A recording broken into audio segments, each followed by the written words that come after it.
함께 만드는 언론 미디어 협동조합. 여기는 국민TV. 함께 만드는 언론 미디어 협동조합. 여기는 국민TV.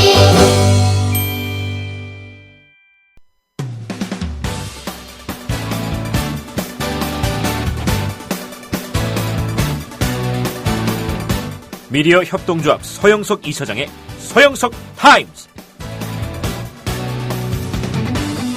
청취자 여러분 안녕하십니까. 5월 6일 수요일 서영석 타임즈 시작합니다. 오늘 좀 아침에 자전거를 타고 출근했습니다. 시간이 조금 이러면은 정릉천을 타고 내려가서 청계천을 만나면은 청계천에서 중랑천으로 가서 중랑천에서 한강변으로 가고 한강변에서 합천까지 오는 그런 코스를 택합니다만은 시간이 한 1시간 반 정도 걸립니다. 근데 늦게 일어나면은 자전거를 타고 오긴 와야 되는데 도저히 그 코스를 택하면은 지각을 합니다. 뭐 제가 지각한다고 해서 누가 뭐랄 사람 없습니다만은 그래도 시간 맞춰서 출근해야죠. 해서 이제 시내를 통과해서 왔습니다. 1시간 만에 오더라고요. 자전거를 타고 오면서 아침에 자전거를 타고 출근하는 사람들, 학생들이 굉장히 많았습니다. 그러나 동네 근처에서 왔다 갔다 하는 자전거를 타는 사람들은 다 나이 드신 분들이었어요. 저도 솔직히 나이가 어리진 않습니다. 59이면 내년 60이고 내후년이면 환갑입니다. 열심히 자전거 타고 왔는데요. 자, 왜 제가 이런 얘기를 하느냐 하면은 대한민국의 노인들 평균 수명이 세계 2위라고 합니다. 아마 전 세계에서 가장 빠르게 평균 수명이 늘어난 나라가 아니냐는 그런 이야기도 있습니다. 대한민국 노인들 스트레스 많이 받습니다. 국가에서 노인들에게 복지 혜택 거의 없다시피 합니다. 그런데도 왜 이렇게 평균 수명이 늘어나느냐? 아마 대한민국의 50대 이상은 전 국민이 남녀 할 것 없이 다 등산 인구라고 합니다. 열심히 살아야 다니고 하니까 오래오래 사는 거죠. 그렇게 술 많이 먹고 담배 많이 피우고 스트레스 많이 받으면서도 평균 수명이 세계 2위에 육박한다는 이야기입니다. 자, 노인들, 우리가 보통 나이 들어서 하는 얘기가 늙으면 죽어야지. 하지만 그 3대 거짓말 중에 하나라고 하지 않습니까?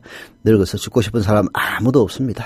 이렇게 건강 챙기면서 오래오래 살려고 하고 그런 노력이 결실을 맺어서 평균 수명이 일본에 이어서 세계 2위 국가로 급성장을 했는데, 자, 앞으로 선거 많이 있습니다. 노인네들 투표 열심히 합니다. 사실 이제 노인네들이 투표를 하는 거는 시간이래지와 젊은 사람들은 일에 바빠가지고 투표하는 날 재보궐선거일 경우에는 투표하기 굉장히 힘들고요. 재보궐선거가 아니라 손치더라도 쉬는 날 그냥 집에 퍼져서 자고 싶거나 아니면은 오랜만에 가족들 데리고 놀러 가고 싶지 투표하고 싶어 하지 않습니다. 그러나 노인네들은 시간이 많아요. 투표합니다.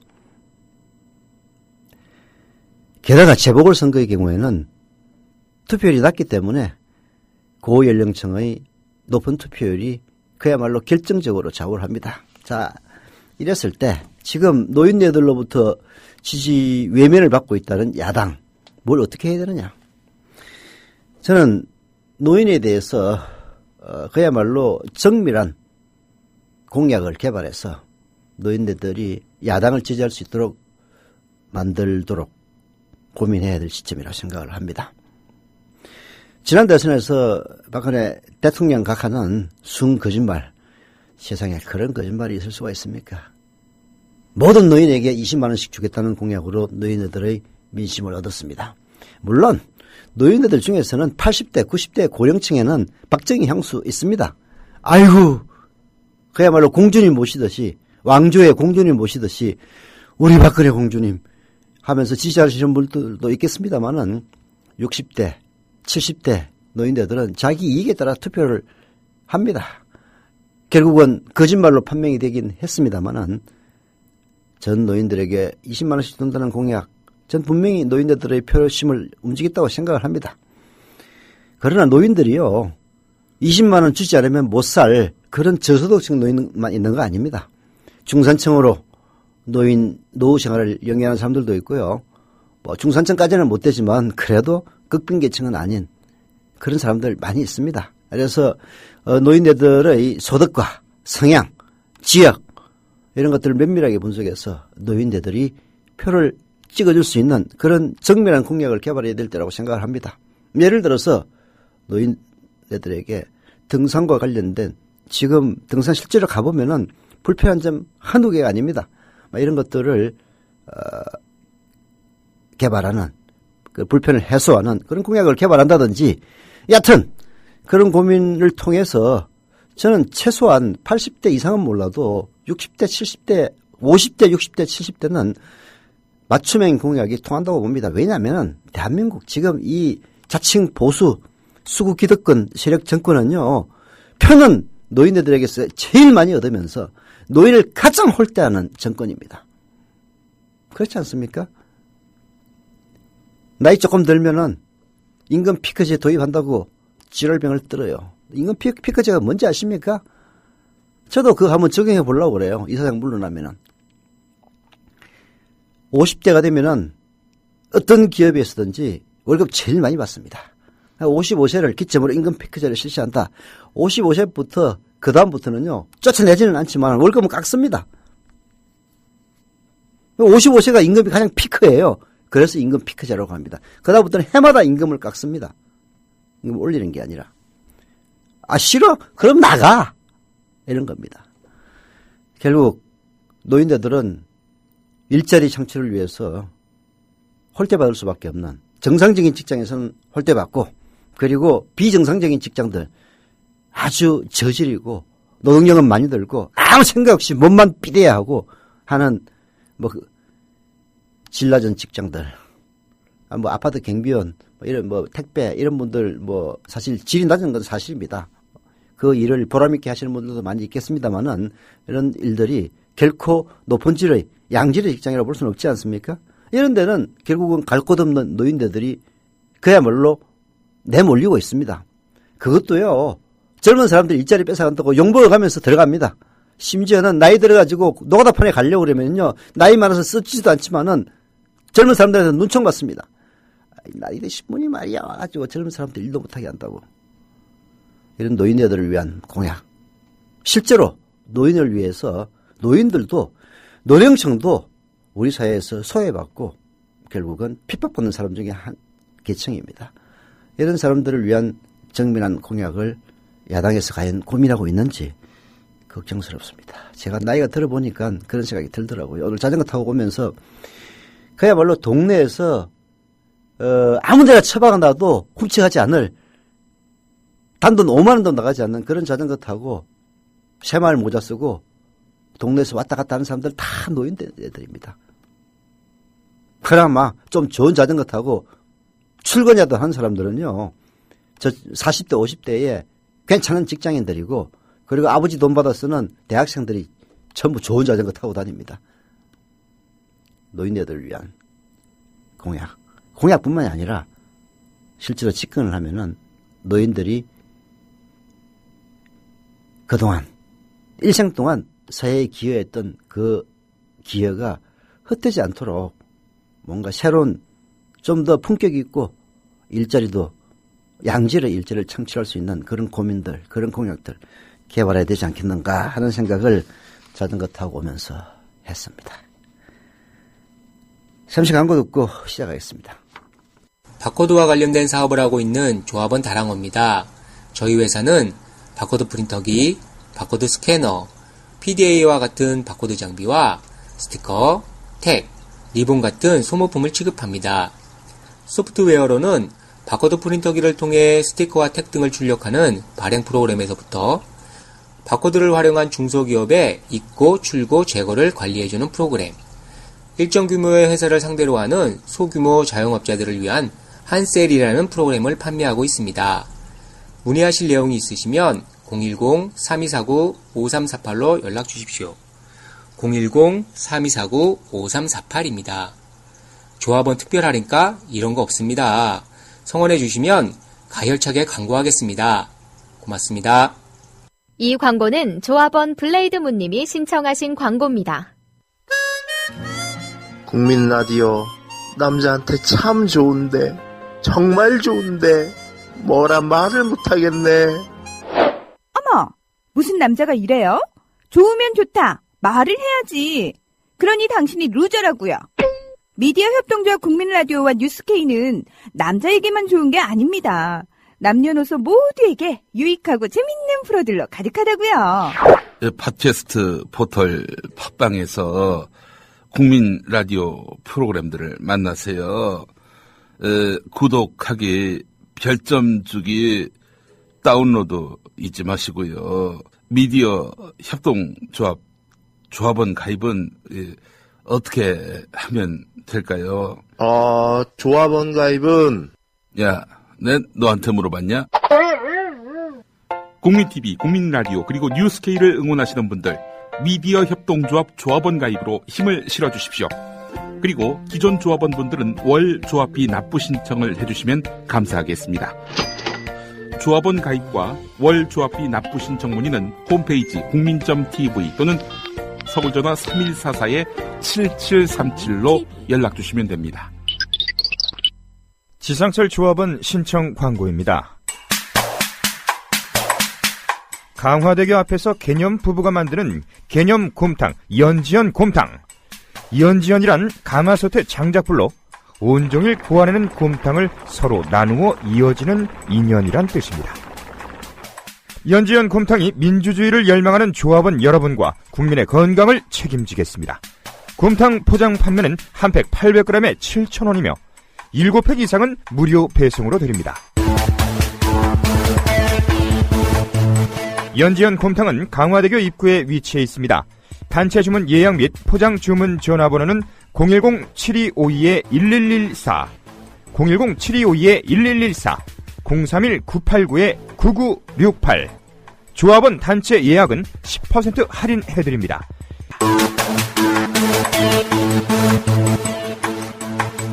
포장 판매 금액의 10%는 국민TV 후원금으로 쓰입니다. 네, 오피니언 비평 시간이네요. 김효진 PD 나와 있습니다. 김효진 PD. 네, 안녕하세요. 김효진입니다. 본격적으로 시작하기에 앞서서요, 제가 사과의 말씀을 좀 드려야 될 것 같습니다. 서영석 타임스가 본방 외에 그 다음날 새벽에 재방송이 되지 않습니까? 그런데 오늘 새벽 재방송 시간에 서영석 타임스가 정상적으로 나가질 않았습니다. 사실 이번 같은 경우는 그 담당은 따로 있지만 여러 사정으로 제가 좀 책임을 지고 조치를 했어야 되는 사안인데 제가 업무 지시를 좀 헷갈려가지고 그러질 못했습니다. 그래서 그런 방송 사고이겠죠.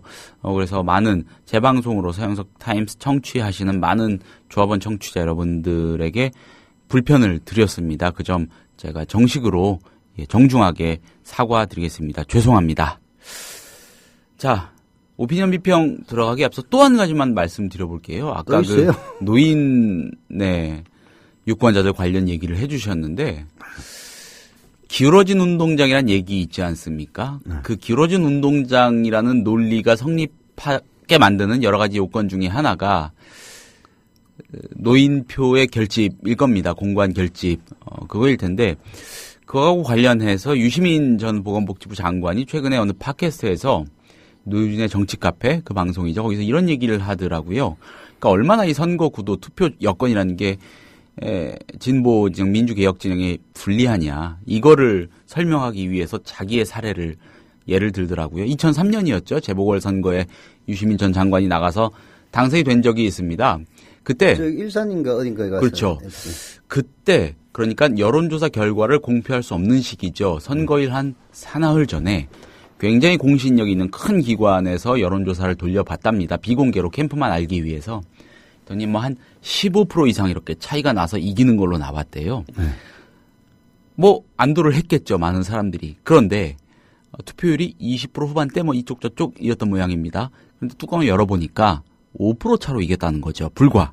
그러니까 그 정도 차이가 여론조사상에서 나오지 않으면 그렇게 낮은 투표율 하에서는 못 이긴다. 이런 것이죠. 예, 투표율이 낮다는 거, 그 낮은 투표율, 거기에 투표를 한 사람들의 성향이 어떠하겠냐, 어떤 계층의 사람이겠냐, 이게 공고하다. 그거를 뒤집으려면은 투표율이라는 변수가 해결이 돼야 된다는 것이기 때문에 구조적인, 즉 기울어진 운동장이라는 그 논리, 이거를 좀 부정하려는 목소리는 좀 틀린 것 같다, 여전하다, 뭐 이런 얘기를 얘기했잖아. 했어요. 예. 투표율 낮아서는 뭐 그야말로 근데 투표율이 낮으면 압도적으로 이기는 수밖에 없는데. 예. 하여 뭐 압도적으로 이길 만큼 야당이 이 임팩트를 주는 것도 아니고 이제 그런 것들이 결국 패인이죠. 여론조사에서 아슬아슬하게 이기면은 뭐 재보궐선거 투표율 낮은 재보궐선거에서는 뭐 새누리당이 무조건 이긴다고 보면은 됐죠. 그렇습니다. 예. 그래서 이제 노인네들이 꼭 새누리당을 지지해야 되느냐. 나는 거기에 대해서 의문을 가하는 겁니다. 물론 야당은 2030을 위한 정책 개발에도 사실 2030이야말로 가장 사회의 첫 발을 내딛는 예. 그런 사람들이면서도 이명박근혜 정권은 순 아르바이트로 연명시키게 만들지 않았습니까? 그래서 사실 양질의 일자리를 만든다고 하는 것은 뭐 김대중 대통령 시절처럼 IT를 육성한다든지 결국은 신산업을 개발하는 수밖에 없어요. 그래서 투자를 그쪽에 집중화시켜서 예. 신산업을 개발해서 그쪽에 일자리를 창출하는 것만이 이 젊은이들을 위해서 일자리를 창출하는 길이죠. 그래서 그런 일들도 해야 되겠지만은 이제 50대부터 사실 이제 대한민국은 은퇴 세대로 들어가기 시작합니다. 은퇴는 또 존나 빨리 시켜요. 아니 뭐 100살까지 사는데 50대 은퇴하면 50년 동안 뭐하고 살라는 얘기야. 이 문제를 본격적으로 고민을 해서 비전을 제시해야 됩니다. 저는 80대 이상의 노인들은 사실 구제불능이라고 생각해요. 뭐 구제불능이라는 게 그 양반들이 나쁘다는 의미는 아니고 그 사람들이 정치적 성향을 바꾸기는 굉장히 어렵다라고 봅니다. 그야말로 다 죽어가는 노인네가 박근혜 투표하기 위해서 병상에서 가는 그런 일들도 있어요, 실제로. 그렇죠. 그러나 506070은 정말로 은퇴 이후의 삶을 새로운 삶을 설계하려는 그런 사람들에게 뭔가 비전을 제시하고 보다 더 구체적이고 납득이 가는 그렇게 해서 이 사람을 찍으면은 이런 것들이 실현이 되겠구나라는 걸 보여주면은 저는 온다고 봅니다. 포기해서는 안 돼요. 그걸 지적하는 겁니다. 예. 그런 투표율이 높은 50대 이상은 정치의식이 굉장히 발달해 있는 세대들입니다.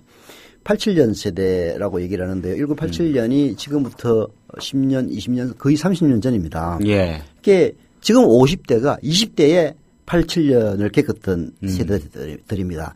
60대는 30대 겪고요. 70대는 40대 겪었던 세대들입니다.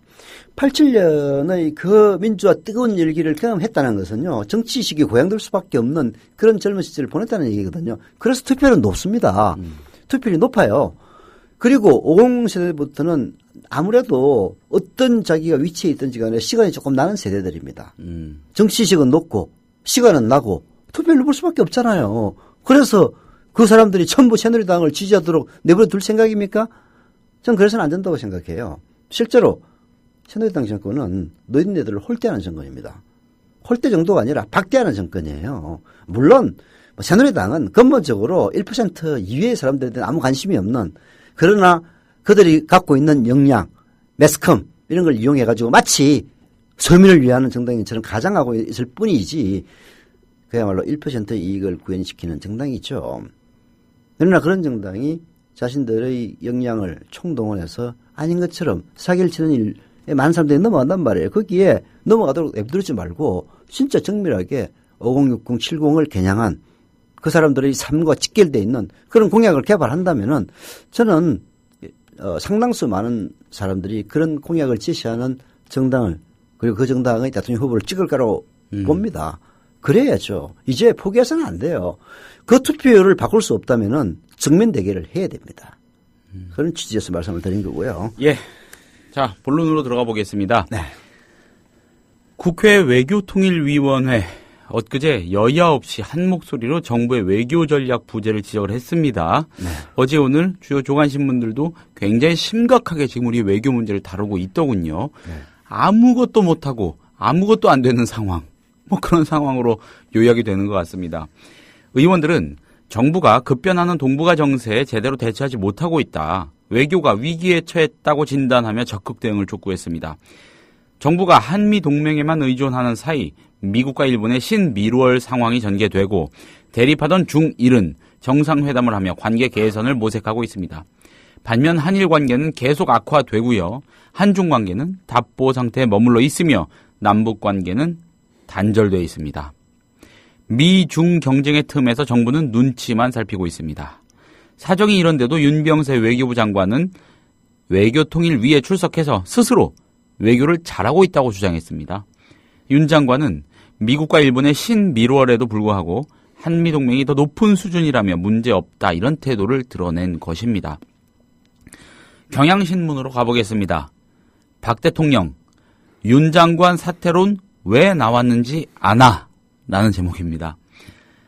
박근혜 대통령과 윤 장관이 지난달 이 비동맹 운동의 시발점이 된 반동회의 60주년 행사에는 불참한 채 남미 4개국을 순방하는 도피 외교를 하는 사이 중국과 일본은 정상회담을 갖고 관계 개선을 저울질했습니다. 아주 이름이 좋네. 도피 외교. 예, 도피 외교. 예. 아니 세월호 도피였어요. 세월호 도피. 예. 그리고 동북아의 이 엄혹한 현실을 외면한 거죠. 외면. 참 보면은 박근혜 대통령도 정말 비겁한 사람이야. 왜 정면 대결을 할 줄 모르지. 외교인데 외면하는 외교. 그래서 외면 외교. 예. 아니 외교만 그런 게 아니라 국내 문제도 다 마찬가지예요. 다 정면 대결을 못 합니다. 예. 그렇게 자기의 자신이 없는 사람이 역정을 내고 화를 내고 쉽게 얘기해서 지랄 연병을 뜹니다. 예. 근데 그 사람이 막강한 근황을 갖고 있으니까 사람들이 찍소리 못 하고 있는 거죠. 그게 이 행동 자체가 난폭하고 그리고 독자적인 성향의 사람들이 실제로는 심약하고 정면 대결을 못하기 때문에 그런 행동을 취한다는 심리학자들의 연구 결과도 아주 공신력 있게 이미 입증된 바가 있습니다. 저는 그런 사례가 아닌가 싶어요. 그러니까 정면 대결을 못하는 거야. 무서워서. 자신이 없어서. 예. 아무튼 박근혜 대통령하고 윤 장관 이 과거사와 외교 문제를 분리 대응하겠다고 하지만 그러니 너무 걱정하지 말라 이렇게 말을 하지만 말로만 그럴 뿐이라는 겁니다. 여전히 과거사 외교 현안 융합 외교를 하고 있으며 그 때문에 한일 관계는 개선되지 않고 있습니다. 윤병세 장관은 아마 정세 변화를 잘 파악하고 있다는 걸 외교 잘하는 것으로 착각하는 것 같다고 경향은 짚고 있습니다. 그러나 아는 거하고 행동하는 건 다르겠죠. 외교부가 그동안 행동한 결과는 추종 외교, 눈치 외교, 도피 외교였습니다. 잘한 게 없다는 뜻입니다. 그럼에도 윤 장관은 지난 3월 한국 외교에 대한 정당한 우려를 두고 고뇌가 없는 무책임한 비판이라고 역공을 했던 태도에서 전혀 달라지지 않았습니다. 이것이 바로 여야 의원이 공히 윤 장관 사퇴를 촉구한 배경입니다. 그럼에도 박 대통령은 소신 있게 적극적인 노력을 기울여 주기 바란다며 그를 신임했습니다. 한국 외교가 영영 길을 잃을지 걱정이라는 겁니다. 아니 윤병세가 병신이라서 그렇겠어요. 이름도 병자가 들어가긴 합니다만은. 예. 아니 박근혜가 소신 없이 이리저리 휘둘리고 저리 휘둘리니까 그런 겁니다. 아니 외교부 장관이 대한민국에서 솔직히 진영의 케이스를 보세요. 그냥 한마디 했다고 바로 그냥 집으로 가시오 하는 그런 상황에서 윤병세가 소신 있게 박근혜 대통령에게 각하 안 됩니다 하면은 물러나야지. 그렇잖아요. 물러나기 싫으면은 박근혜 눈치를 볼 수밖에 없는 거야. 여기 뭐라고 했어? 추정 외교, 눈치 외교, 도피 외교의 주범은 윤병세가 아니라 박근혜입니다. 그렇지 않습니까? 아니 박근혜 대통령이 남미 가자고 하니까 윤병세가 간 거지. 어쩔 수 있겠어. 속으로는 이거 반동회의 가야 되는데 그런 생각을 하면서도 반동회의 가야 됩니다 하면은 너 집에 가.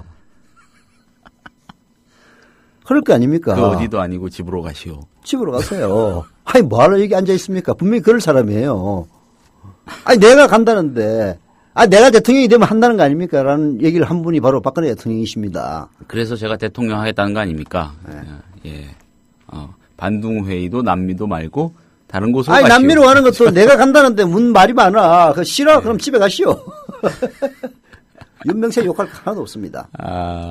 예. 윤병세는 그래서 당당한 거예요. 나는 박근혜 시키는 대로 진짜 해가지고 이거 죽을 낀 줄 알면서 한다. 대신에 완전히 안 죽기 위해서 최선의 노력을 다했다. 뭐 그런 얘기일 거예요. 그렇군요.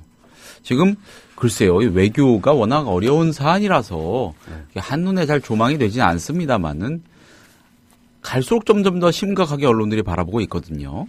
일본하고 미국은 친해지면서 심각하게 일본이 바라본다고요? 예. 한겨레 신문이나 경향신문은 자기 있을지 모르겠지만 조중동은 그따위 얘기하면 안 됩니다. 일부 언론.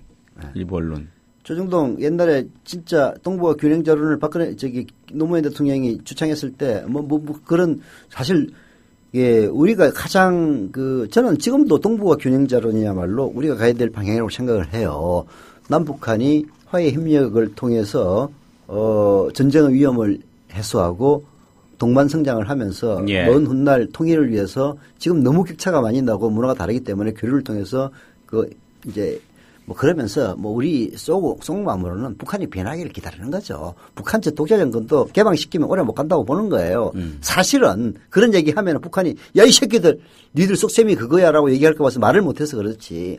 그렇게 해서 남북한이 화해 협력을 통해서 평화를 구축하고 그리고 남한의 성장 동력을 북한으로 삼고 북한이야말로 전 세계에서 가장 임금이 낮으면서 선천적으로 가장 뛰어난 양질의 노동력이 밀집되어 있는 나라입니다.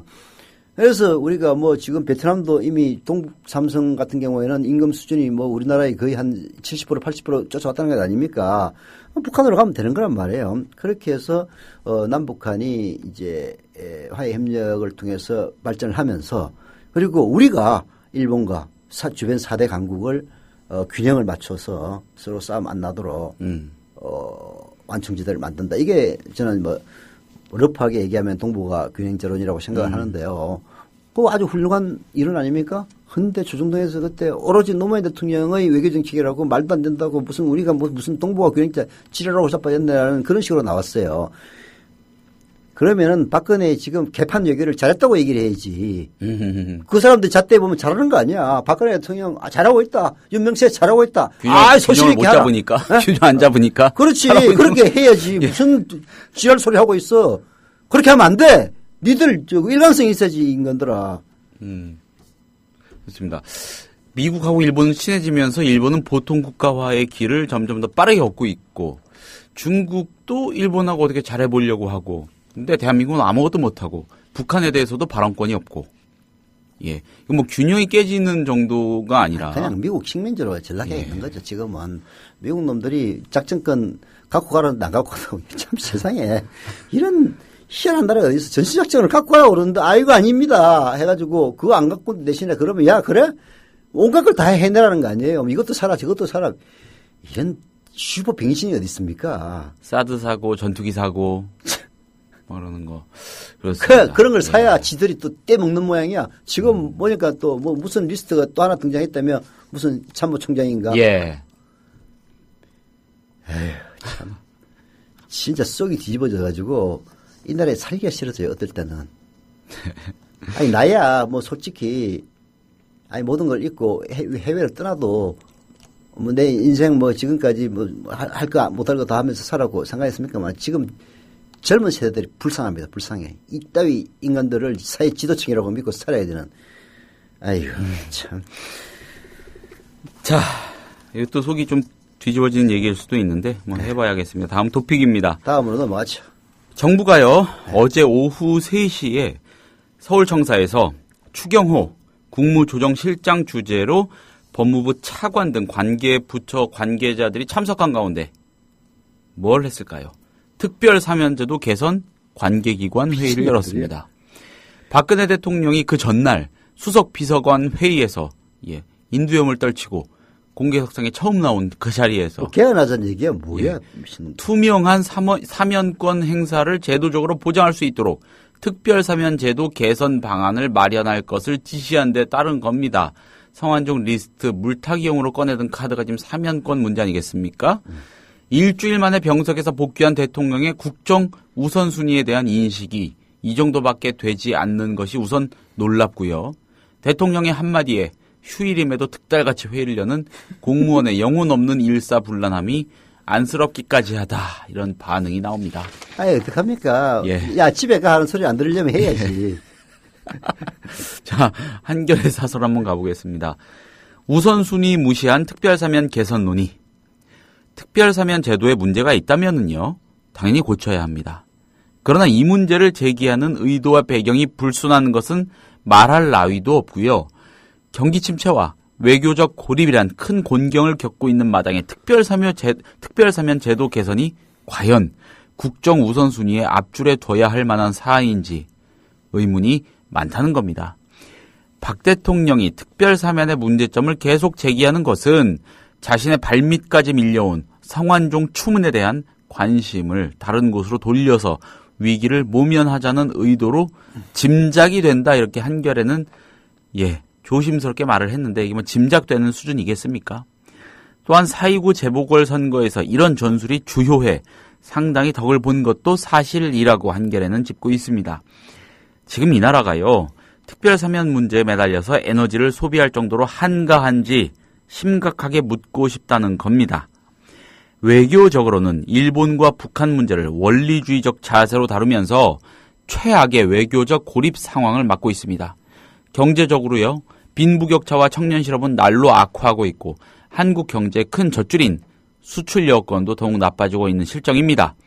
이런 상황에서 정치적 논란이 뻔한 사면 문제를 공개적으로 들고 나오고 이걸 공무원들이 하루 만에 득달같이 실행하는 이런 모습, 소인배의 어리석은 계산으로밖에 볼 수 없다. 이렇게 지적을 하고 있습니다. 예. 어디 하루 만에. 야, 정말. 진짜 대단한 공무원들이야. 예. 아니, 이제, 차관급은 거의 정무직이라고 봐야 되니까. 예. 이제 박근혜가 집에 가 하면은 그 다음날로 집에 짐 싸고 가야 돼요. 예.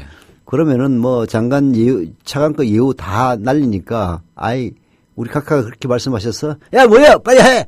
그런 식이겠죠. 진짜 참. 그래서 이 대통령제도 참 문제가 많은 거예요. 이게 무슨 황제도 아니고 말이야. 대통령이 한마디 하면은, 이게 노무현 대통령처럼 이게 상식과 합리에 따라서 시키면은 감복을 하고 오히려 더 잘 움직여야 되는데, 그러면은 그 평검사 회의, 평검사들과의 대화에처럼 대가리 빳빳하게 내밀고 그냥 떼떼거리고, 이거 그냥 대통령한테 지랄해도 불이익이 없네? 해가지고 땡땡거립니다. 인간이란 게 그래요. 근데 박근혜처럼 까불면은 그 다음날로 바로 심사가 집에 가게 만들면은 이게 지들이 알아서 이렇게 충성경쟁을 하는 겁니다. 참 이게 인간이 참 얼마나 저열한 존재인가 하는 것들을 이 정권을 보면서 저는 절실하게 느낍니다. 제 자신을 포함해서. 특별사면 개선 논의. 근데 그러면 차관회의, 빌어먹을 차관회의 세월호 시행령은 통과시켰다고 속보가 떴다고 그러네요. 예. 국무회의 통과 그건 아예. 그건 국무회의입니까? 예. 결국 그렇게 되네요. 예. 박근혜 대통령이 남미 갔다 온 뒤로 공무원들이 너무 일사천리로 모든 일을 지금 바짝 처리하고 있는 것 같은데. 공무원들이야. 공무원들 공심인가? 공무원들이 민심이 아니고 공심이라고 해야 되나? 예. 그게 어떻든 간에 위에 있는 윗대가리들은 박근혜 눈치만 보고 있으니까 그럴 수밖에 없죠. 해 하는데 어떡할 거야. 곰곰님께서 사면받은 서청원 씨 다시 감옥 보내시면 되겠네요. 예. 그때 그 사면도 이 성완종 특별사면보다도 훨씬 더 이상한 구석이 있다면 있는 그런 거 아니었습니까? 얼마 전에 짚어드리기도 했는데. 예. 그때 성완종하고 같이 사면받았을 거야 아마. 예. 그렇죠. 예. 곰곰님 말씀 한번 전해드려 봤습니다.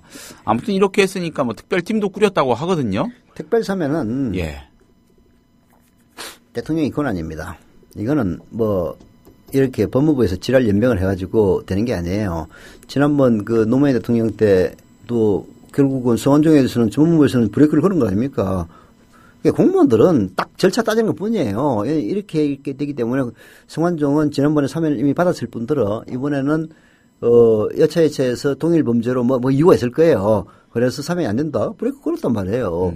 근데 헌법에 보장한 그 대통령의 특별 사면권은요, 초부적인 권한입니다. 대통령이 해 하면 하는 거예요. 그걸 못하게 막으려면 개헌을 해야 됩니다.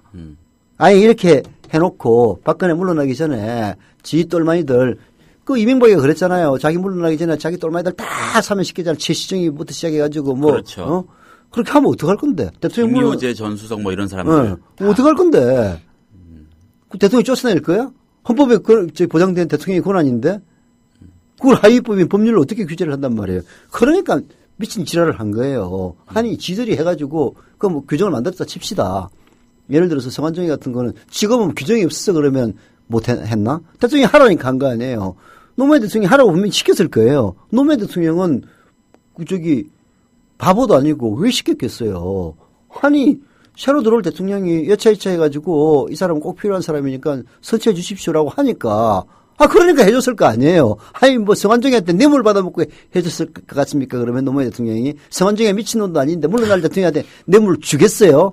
그거 걸리면 어떡하려고 나중에. 아니, 걸리는 게 아니라 뇌물 쓰는 놈들은 공통점이 하나 있습니다. 될 놈한테 왜 안 줘요? 쳐다도 안 봅니다. 제가 노무현 대통령 시절에는요, 저는 뇌물을 받은 적은 없지만은 저를 찾아오는 인간들이 존나게 많이 있었어요. 아니, 노무현 대통령하고 아무 인연도 없는데 다 착각해가지고 날 찾아오는 거야. 그래서 안 만났지. 뭐 친노 언론인, 가까운 언론인 이렇게 이제 이미지가. 아니, 그래가지고 심심하면은 뭐 홍보수에 뭐 물막 이런다 이지랄하고 자빠져가지고 내 기자한테 전화 걸어서 그랬어. 야, 이 미친놈들아. 그거 한두 번도 아니고 제발 좀 쓰지 마라. 야, 니들이 기자야. 전화 한 통만 돌려보면 알 건데 무조건 이름부터 집어넣고 지랄이라고 내가 그렇게 한 적도 하면 있는데. 그러니까 로비하겠다는 놈들은요, 권력에 지독하게 민감합니다. 갈참, 옳참 정확하게 구분을 해요. 그게 노무현 대통령하고 저하고 가깝다는 소문이 났던 임기 초에 사람들이 저를 찾아와가지고 뭐 다 거절하고 단 한 명도 저는 만나지 않았고, 이제 진짜 친한 분 소개로 오면 안 만날 수는 없으니까 만나면 한쪽 귀로 듣고 한쪽 귀로 흘렸어요. 그래서 뭐 대충 한 1, 2년 지나니까 저 새끼한테 가가지고 되는 일 하나도 없더라고 소문이 났는지 그다음부터 안 오더라고. 다행히. 그런 것처럼, 아니, 2007년 박근혜 캠프 때 내 돈으로 선거 치렀다고 하는 사람이 될 놈들 아닌데 가서 돈 주겠어요? 말 안 되는 얘기라고. 예. 아무튼 뭐 무슨 또 뭐 방안이 나오긴 할 텐데 모르겠습니다. 예, 이거 그냥 이렇게 검토를 열심히 하는 선에서 그냥 쭉 뭉개지 않을까 또 이런 생각도 해보고. 예. 말 되는 얘기를 해야지. 이거는 그야말로 말도 안 되는 충성 경쟁일 뿐이에요. 차관들이 규정 만들어놓으면 뭐 하냐고. 대통령의 사면권은 헌법에 보장된 권한인데 하면 어떡할 거야. 우리 규정 이렇게 만들었는데 왜 규정대로 안 하십니까? 그럴 거야. 그럼 너 집에 가 하면 그날로 대통령이 내일 그만두더라도요, 오늘 심사라고 하면 싸야 돼요. 그렇습니다. 자, 어떻게 될지 보겠습니다. 이거 지켜보겠습니다. 뭐 어떤 식으로 뭐 권유를 하든 정치권에. 헌재 정부가 또 뭐 제기할 수는 있긴 하잖아요, 심판을. 뭐 그렇게까지 할까요? 그렇게까지는 안 할 것 같은데. 이 절차가 좀. 예를 들어서 사면권이 위헌이다라고. 누군가가 헌법소원을 제시할 수는 있겠죠. 예. 한번 하라고 그래요. 그러면은, 아니, 제일 거기서 불이익을 보는 인간이 누구야? 그리고 또 무슨 개헌을 해야 되니까 뭐 해봤자 했지만은, 현직 대통령의 사면권을 제한하면은 지금 피보는 거는 박근혜입니다. 하라고 그러세요. 좋지. 나쁘진 않아. 근데 문제는 아까 얘기했다시피 실효성이 없는 차관들이 뭐라고 얘기하는 건 실효성도 없고. 예. 지금 그거 할 때야. 야, 진짜 병신 삽질하는 것도 아니고 니들이 지금 사면권, 특별 사면권 제한 논의를 지금 해야 될 때야. 아니, 성완종이가 특별 사면이 돼서 문제야. 아니면 특별 사면 되고 나서 돈을 뿌려서 문제인 거야. 선을 파악해야지, 인간들이. 박근혜가 그렇게 얘기한다고 거기에. 아니, 뭐 대통령이 무슨 제2의 유신을 해가지고, 앞으로 죽을 때까지 집권할 거야? 요즘 공무원들 그렇게 생각하는 거야? 2년 반이면 물러날 사람인데 말이야. 적당히 해야지. 자, 다음 토픽으로 또 가보겠습니다. 4.29 재보선 직후에요.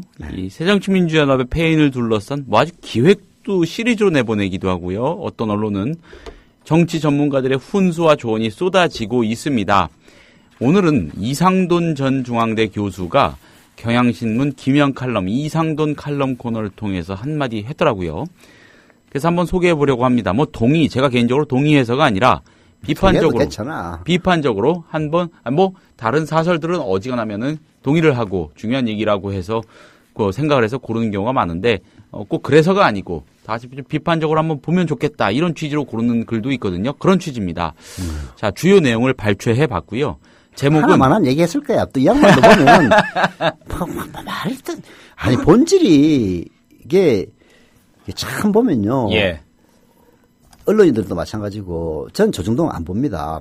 이게 사설 제목만 주로 봐요. 그것도 저기 미디어 다음에 보면은 각 언론사 사설 모아놓은 데가 있어요. 예. 그러면 제목만 쭉 봅니다. 조선일보 그 보면은 눈버리기 때문에 안 봐요. 안 보는데 문제는 우리 사회의 이른바 중립적이라고 자처하는 지식인들이나 예. 언론인들도 조중동에 많이 휘둘립니다. 지금도. 뭐 저도 물론 기자 시절에 조중동에 나는 기사에 대해서 많이 의식을 한 건 사실이지만은 이게 참 숙명인 것 같아요. 그러다 보니까 매우 간단한 본질을 못 봐요. 뭐 예를 들어서 친노라는 계파. 아니 새정치민주연합의 친노 계파라는 게 말이 되는 얘기야. 아니 이정현이가 예를 들어서 큰 인물이 됐다고 칩시다. 새누리당에서 친 이정현 계파가 저기 있던 얘기가 똑같은 얘기지.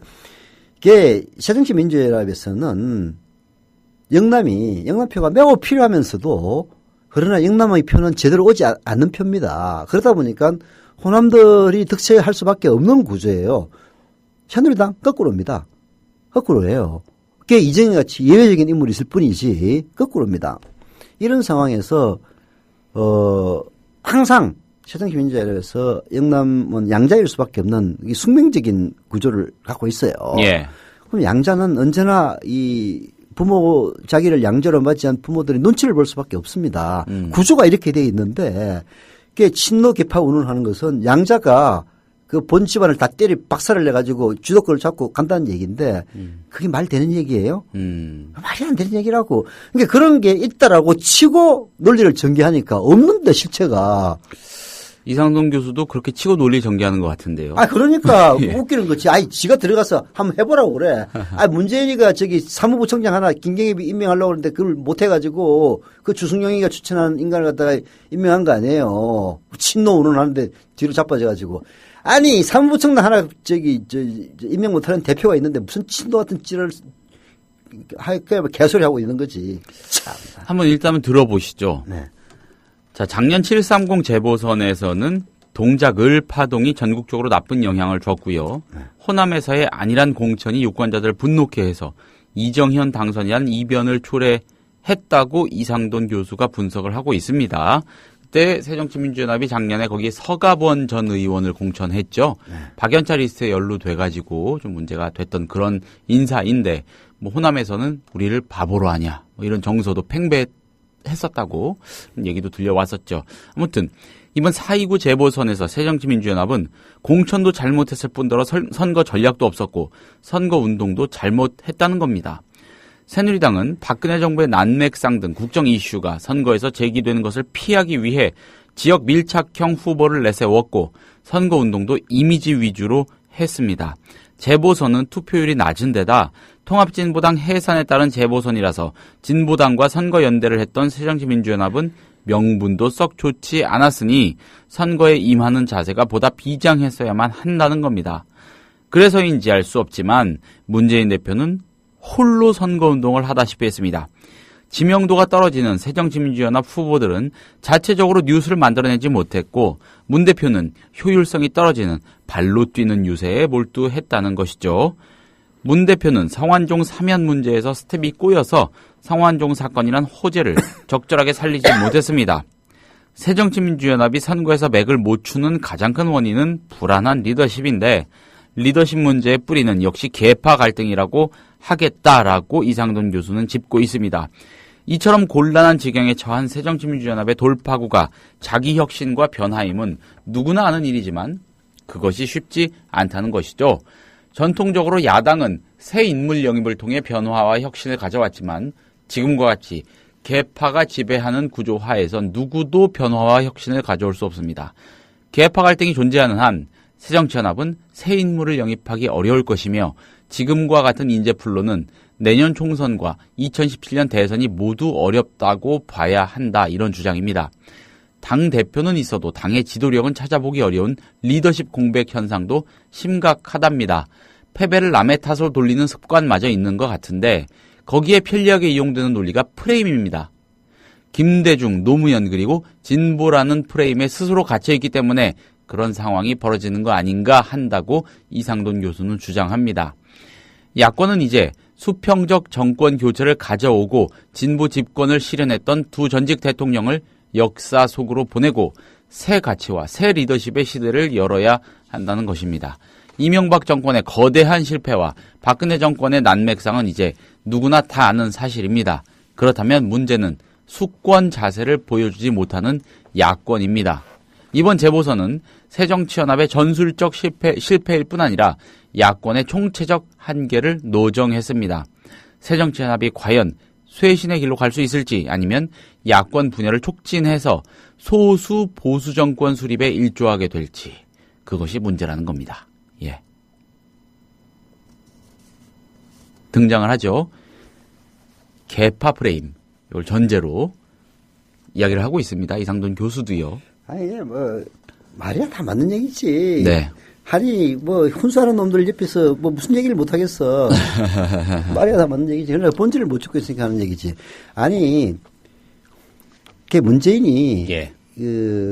말하자면은 깜이 아닌 건 확실한 것 같아요. 깜이 아니다. 그게 말하자면은 훌륭한 깜이 되려면은 온갖 어려움 속에서도 지도력을 발휘해야 되는데 못했으니까 깜이 아닌 거지. 근데 왜 발휘를 못했겠냐. 그 이유에 대해서는 전혀 얘기를 안 하고 있잖아요. 그게 내가 얘기하는 양자론입니다. 이게 새정치민주연합은 기본적으로 호남당이에요. 그걸 부인해서는 안 됩니다. 새누리당은 기본적으로 영남당이에요. 호남당과 영남당이라는 그 지역당적 한계 때문에 대한민국 이 모양 이 꼴인 겁니다. 그걸 갖다 바꿔야 되는데 그 바꾸는 거는 서로가 바꿔야 바꾸는 거지 새누리당이 영남 기득권을 꽉 쥐고 있는 한에는 절대로 안 바뀝니다. 절대로 안 바뀌어요. 새누리당이 바뀌어야 사실은 새정치민주연합도 바뀌는 겁니다. 그래서 난 대한민국 희망이 없다고 얘기하는 거예요. 새누리당이 바뀌려면 새누리당의 소장파들이 야 우리 이렇게 해서는 안 된다. 지역구도에 온전해가지고 이런 식으로 아무 진짜 개새끼를 갖다가 공천을 해도 부산에서는 당선이 되는 이런 게 말이 되느냐 해가지고 내부 정화 운동이 일어나고 이렇게 해야 희망이 있는 건데 지금 새누리당은 일사불란하게 움직이는 나치스 같아요. 나치스. 내 나치스를 보는 것 같아. 야 저기는 소장파도 없나 개혁파도 없나 하는 생각이 들어요. 자기가 영남 출신이기 때문에 내 진보적인 생각을 갖고 있지만 국회의원 되기 위해서 할 수 없이 새누리당 간다. 이런 인간들이 과거에는 좀 일부 있었거든요. 근데 지금은 전부 꼴통들만 다 새누리당에 가는 것 같아. 그러니까 새누리당 희망이 없는 거야. 그러면은 새정치연합도 안 바뀝니다. 그게 기본적인 현실이에요. 그러니까 지역구도 타파는 상호적인 과정 속에서 가능한 것이다. 아니, 이제 그걸 그런 고리타분한 얘기를 또다시 꺼내려고 하는 게 아니라 이제 그 전제 속에서 지금 현재 정치구도를 바라봐야 된다는 얘기예요. 문재인이 왜 혼자 뛰었겠습니까? 안 도와주니까 혼자 뛰었겠죠. 그게 새정치민주연합의 정서는 이런 거예요. 우리 호남 출신을 대표로 내세우고 싶은데 이런 놈들을 내세우면은 씨발 대선 희망이 없어. 정동영이 한번 해봤잖아. 솔직히 1000만 표 찍은 거야. 1000만 표. 500만 표 가까이 졌지만은 이해창이가 사실은 박근혜 표 뺏어가가지고 400만 표 뺏어갔거든요. 정동영 1000만 표 진 겁니다. 정동영 우수한 사람이에요. 그 보기에는 판단력은 내가 보니까 진짜 결정적인 판단력은 아주 빵점인데 신원섭한 다 뛰어난 사람입니다. 내세웠는데 이 지역구도 해서 1000만 표 차이로 졌어요. 안 되는 거야. 도저히. 그래서 양자를 데려와가지고 대표를 시키긴 하는데 마음에 안 들어. 니 혼자 해, 이 새끼야. 하고 예민하는 거예요. 결정적인 순간에만 편을 들어줍니다. 즉, 대선 같은 경우에. 그 이외에는 안 돼요. 기본적으로. 개파의 문제는 절대 아니라는 말씀이시네요. 이상의 말씀은. 왜 지역구조, 지역당적인 성격에 대해서는 외면하면서 그 나타난 결과에 대해서만 얘기를 하는 얘기예요. 그리고 친노개파가 솔직히 친노라면은 말하자면 문재인 즉 부산 인맥을 얘기를 하는 건데 그렇잖아요. 문재인 부산 사람 아니야. 옛날에 노무현 대통령이 청와대 선거에 별로 기여하지도 않는 문재인이나 이호철이나 이런 인간들 데리고 왔다고 입이 있는 대로 퀴 나와가지고 그때부터 영남 호남 홀대론이 나온 거 아닙니까? 아이, 그러면은 부산 놈들이 다 잡고 있다는 얘기인데 아이 호남당에 부산 놈이 잡는 게 말이 돼? 그렇다면은 문재인이가 사무부총장 하나 임명 못 해가지고 주승용이 시키는 대로 다른 놈을 시켰겠어. 말 되는 얘기를 해야지. 무슨 호남 저기 친노 같은 얼어 죽을 소리 하고 잡아였어. 이런 게 새정치민주연합의 주류라고 할 수 있는 호남이 자기 이익을 관철하기 위해서 조중동이 떠들고 있는 친노라는 있지 않은 허상을 갖고 가지고 있는 것처럼 얘기를 하고 있는 거예요. 그러니까 온 나라가 놀아나는 거지. 아니 무슨 친노가 개파가 어디 있어? 친노 같은 소리하고 자빠졌네. 친노가 실제로 새정치민주연합에서 진짜로 개파를 형성하는 게 그게 진짜 대한민국 발전하는 길입니다.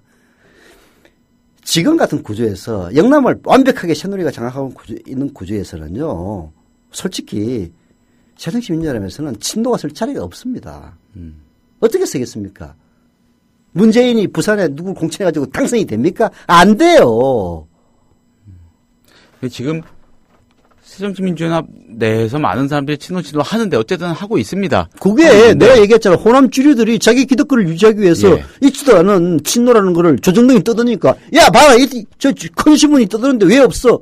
이런 식으로 떠들면서 없는 걸 있는 것처럼 만들어가지고 자기 이익을 관찰하는 수단으로 사용하고 있는 겁니다. 그게 놀아나는 거고요.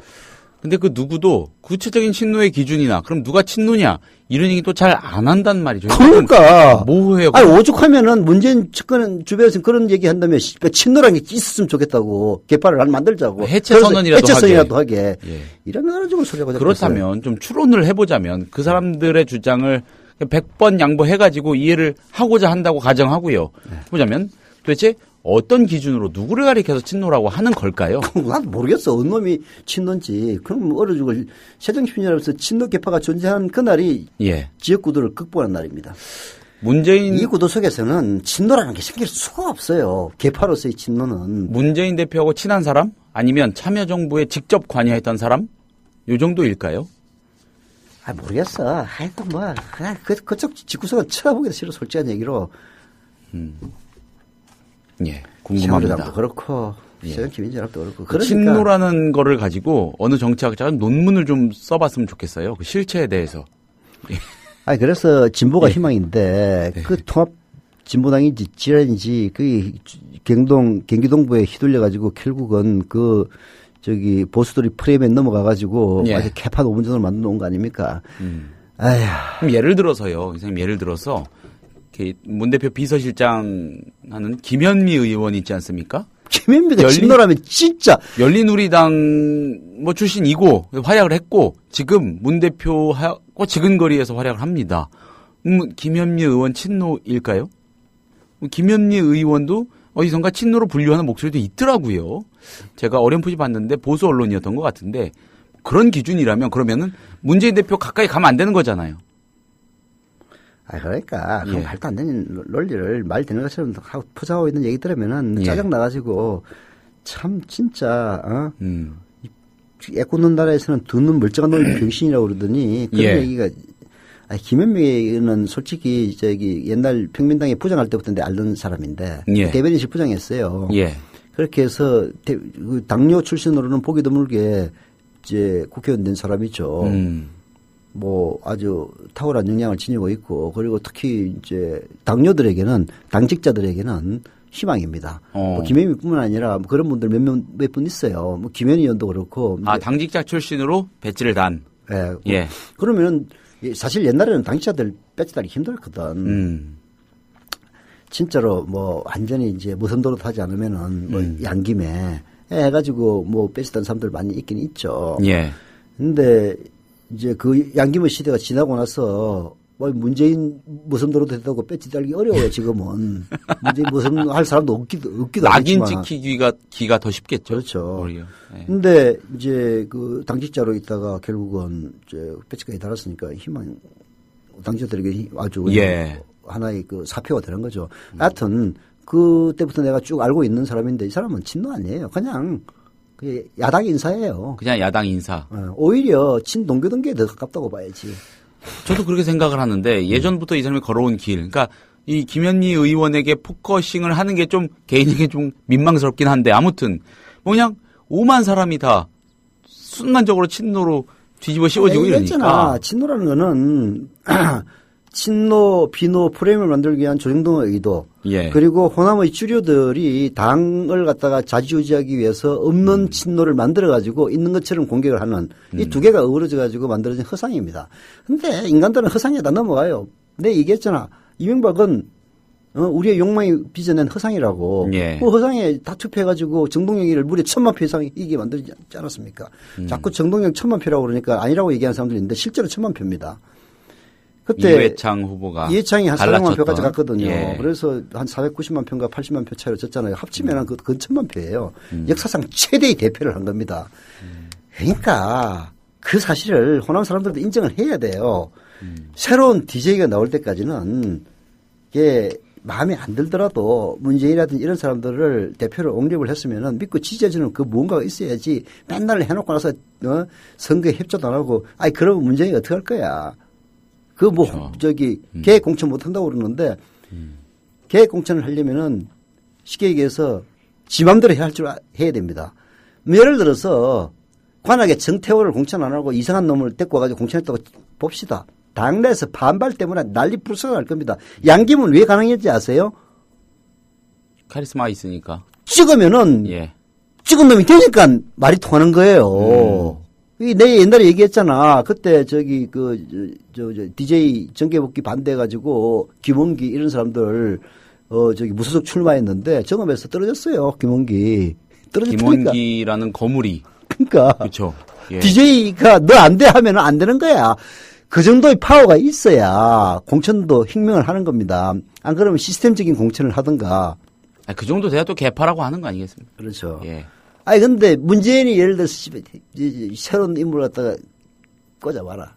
그리고 저기 천정배 지역에다가 진짜 뭐 별 희한한 인간을 하나 꽂아봐라. 저 새끼 미친놈 아니야 그럴 거야. 아니 여기 그거요라는 닉네임으로 올려주셨어요. 네. 친노에 대한 정의를 네. 호남 순혈주의의 여집합 이퀄 친노. 몰라. 하여튼 그건 예. 일종의 허상이에요. 허상. 예. 아니 솔직히 새정치민주라면서 친노 계파가 존재할 여건이 못 됩니다. 어떤 사람은 그래요. 차라리 주류 비주류로 정말 확실하게 근거 있게 나눌 수 있는 계파가 차라리 있으면 더 좋을 것 같다. 예. 아이 저기 문재인이 주류가 있으면은 선거 이전으로 개판을 했겠어요. 혼자서 그게 저기 누구야 이상돈 얘기처럼 혼자서 뛰었겠냐고. 그렇죠. 그거는 이상돈 교수의 말이 정확한 것 같아요. 아니 혼자 뛰었다는 얘기야. 누구나 뭐 두 눈깔 뜬 사람들은 다 아는 건데 무슨 정확히 자시고 할 것도 없는 거지. 아니 그러고 그거 보면은 그 문재인 혼자 선거했지 뭐 다른 놈이 하고 눈깔이 아주 그 한 개도 아니고 제로인 뭐 봉사람 그런 얘기하면 또 자기는 비하라고 얘기한다. 취소. 예. 여하튼 뭐 두 눈이 안 보이면 몰라도 두 눈 뜨고 본다면은 정치 이야기님은 비노는 있어도 친노는 없지 않나 이렇게 또 의견 주셨네요. 참 난제입니다. 대한민국 정치권의 제가 생각엔 최대 미스테리. 앞으로도 친노란 정동이 얼마든지 써먹을 수가 있고 거기에 또 호남 주류가 자기 이익을 지키기 위해서 끄집어 올 수 있는 일이기 때문에 실체도 없지만 계속 지랄병을 치겠죠. 친노 지긋지긋하다 니김이 진짜. 그 관련한 좀 논문 어디서 한 편 좀 나오면은 저희가 꼭 분석해서 전해드리겠습니다. 자, 내가 써야지 뭐 어떤 놈이 쓰겠어. 자 오늘 PD 브리핑은 좀 건너뛰었네요. 앞에서 이게 뭐 벌써 얘기 다 끝난 거야? 예. 자 감사합니다. 오늘 여기서 줄이도록 하겠습니다. 중요한 거 해야 되는데 내일 합시다. 예, 내일 하겠습니다. 내일 뵙겠습니다. 고맙습니다.